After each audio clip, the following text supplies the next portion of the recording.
قبر دیکھی ہے کبھی آپ نے؟ قبر میں نے جب پہلی دفعہ قبر دیکھی نا تو میں 3 دن صحیح طریقے سے سو نہیں پایا تھا. 3 دن تک میرے دماغ میں وہی منظر جو تھا نا وہ گھوم رہا تھا. ایک قبر تو ایسی ہوتی ہے کہ میت کو قبر میں ڈالنے کے بعد اندر نا ایک دراز نما چیز بنائی جاتی ہے، اس میت کو اندر کر دیا جاتا ہے. تو جو اوپر کھڑے ہوئے لوگ ہوتے ہیں نا ان کو صرف میت کا کفن نظر آ رہا ہوتا ہے، پوری میت نظر نہیں آتی. عرب میں ویسی قبریں بنائی جاتی ہیں. پاکستان میں نے بہت کم وہ دیکھی. اس قبر کو بولا جاتا ہے بغلی قبر. سنت سے وہ ثابت ہے، وہ یعنی افضل وہ ہے.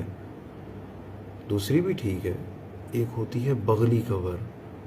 میت کو قبر میں دفنانے کے بعد اندر کر دیا جاتا ہے، رائٹ سائڈ پہ اکثر اس کا منہ قبلے کی طرف کر دیا جاتا ہے. وہ اس کو بولا جاتا ہے بغلی قبر.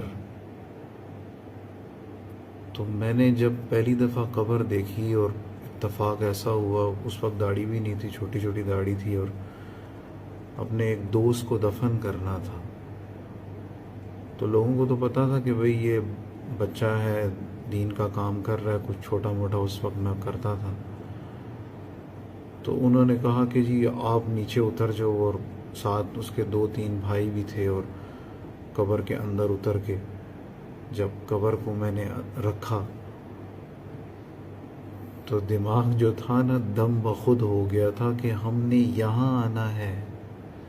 یہ ہے قبر جدھر ہر مرد عورت نے ادھر جا کر جو ہے اپنے حساب کتاب کا اس کا فیصلہ ہونا ہے. اگر ویسے ہی لٹا دیا جائے اور کہا جائے کہ نہ تمہیں سزا ہوگی نہ تمہیں جنت کی دروازوں کی کھڑکیاں دکھائی جائیں گی، تو بندہ ویسے بھی نہیں لیٹ سکتا. ایسی عجیب اس کی ہیبت ہے، ایسا خوف ہے اس کا. لیکن بات یہ ہے کہ اگر انسان جو ہے وہ صحیح طریقے پہ اس نے زندگی گزاری، اللہ اور اس کے رسول کے احکامات کو اس نے زندہ کیا،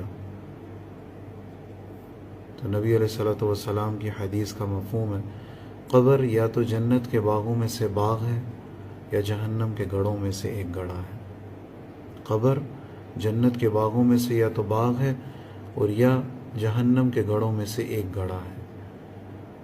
تو ایک حدیث بتاتا ہوں، میرا دل خوش ہو گیا تھا یہ پڑھ کے، اور جس دن سے میں نے یہ حدیث سنی ہے اسی وقت سے میں نے اپنی روٹین بنا لی ہے. آپ بھی بنا لیں اگر آپ یہ چاہتے ہیں کہ قبر کے عذاب سے محفوظ رہیں. وہ کیا ہے؟